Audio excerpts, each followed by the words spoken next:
Ma'asyiral muslimin rahimakumullah. Di dalam sebuah hadis Rasulullah sallallahu alaihi wasallam digambarkan bagaimana mulianya Ramadan, dan bahkan disampaikan di dalam hadis tersebut bahwa kalau orang melewati bulan suci Ramadan lalu dia keluar dari bulan suci Ramadan itu dalam keadaan tidak mendapatkan ampunan, maka sungguh orang itu adalah orang yang merugi. Maka Ramadan ini adalah bulan yang sangat mulia. Kalau kita perhatikan penjelasan para ulama, bulan Ramadan itu kata para ulama mulia.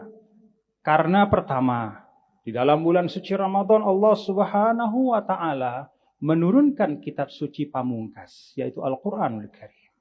Syahrul Ramadan alladzi unzila fihi al-Qur'an.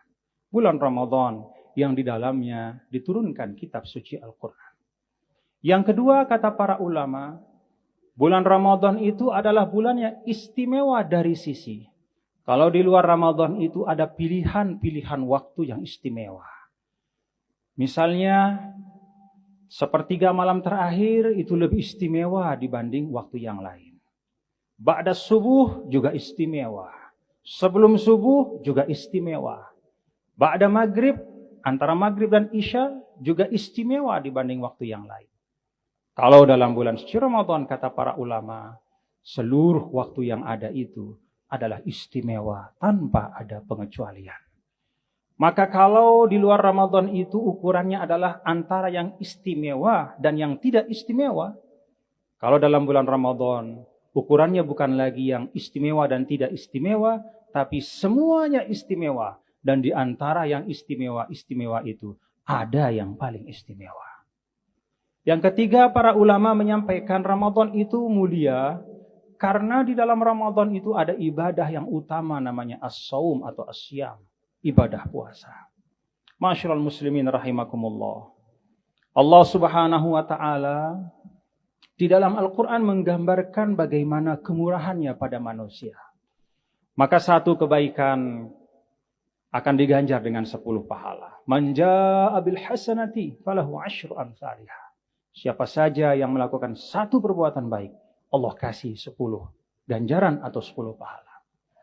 Ada juga ibadah yang istimewa di mana kelipatannya bukan 10, tapi 700. Ibadah yang istimewa itu namanya bersedekah atau berinfak.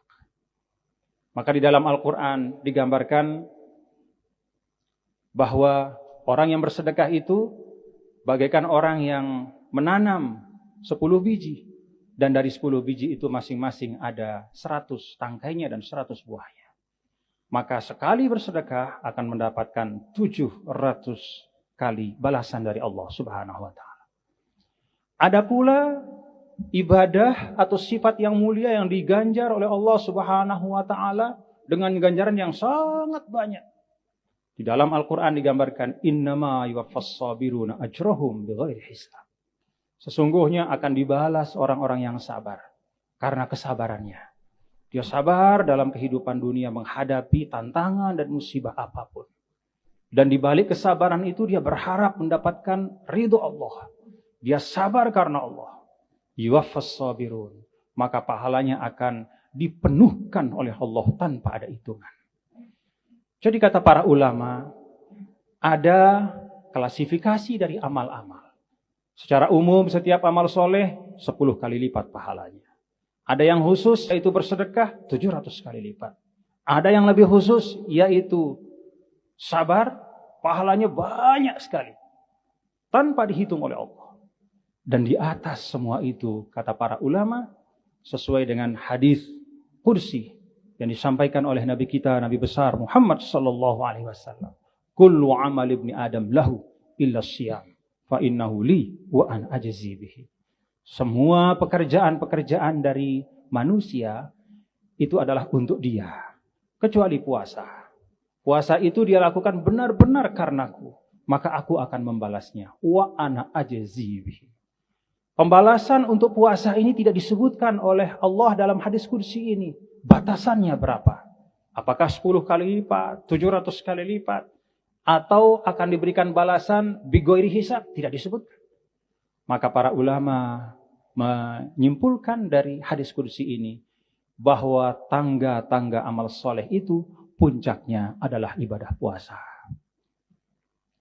Tidak 10 kali lipat, tidak 700 kali lipat, tidak bighairi hisab, tetapi sebanyak-banyak yang Allah kehendaki. Dan kita tahu bahwa khazanah kebaikan dari Allah tak ada batasnya. Maka balasan bagi orang yang berpuasa adalah kebaikan yang tidak ada batasnya. Dari 3 sisi inilah paling tidak kata para ulama, di dalam Ramadan diturunkan Al-Quran. Di dalam Ramadan itu tidak ada waktu yang istimewa dan tidak istimewa, semuanya istimewa. Dan di dalam Ramadan itu ada ibadah puasa yang menempati posisi tertinggi dari tangga amal-amal soleh. Maka bulan suci Ramadan sungguh-sungguh kesempatan emas bagi kita untuk menambah kebaikan-kebaikan kita kepada Allah Subhanahu wa Ta'ala. Sebelum Ramadan dan dalam sepanjang hayat kita sebagai manusia, interaksi, kita kenal banyak orang, semakin banyak kita kenal orang, semakin banyak kita bersahabat, semakin besar kemungkinan kita berbuat salah. Kita berkiprah dan mengabdi dalam kehidupan, menjadi bagian dari suatu masyarakat. Kita di NTB seperti itu. Apalagi kemudian mengemban amanah publik. Entah itu sebagai gubernur, bupati, camat, ataupun ranah-ranah pengabdian apapun. Semakin besar juga kemungkinan kita khilaf dan salah. Maka Allah Subhanahu wa Ta'ala di dalam Al-Quran menyampaikan satu kaidah umum untuk menghilangkan semua hal-hal yang tidak baik dari diri kita. Innal hasanati yudhibnas sayyi'at. Dzalika dzikra lidzakirin. Sesungguhnya kebaikan-kebaikan itu akan meluruhkan keburukan-keburukan. Tidak ada jalan lain kalau kita ingin menjadi hamba Allah yang lebih baik adalah memperbanyak amal-amal soleh kita. Dan tidak ada waktu yang lebih hebat dalam menciptakan kuantum ganjaran dari Allah, ledakan ganjaran dari Allah, dilipat gandakan sampai jumlah yang tak terhitung selain dari bulan suci Ramadan.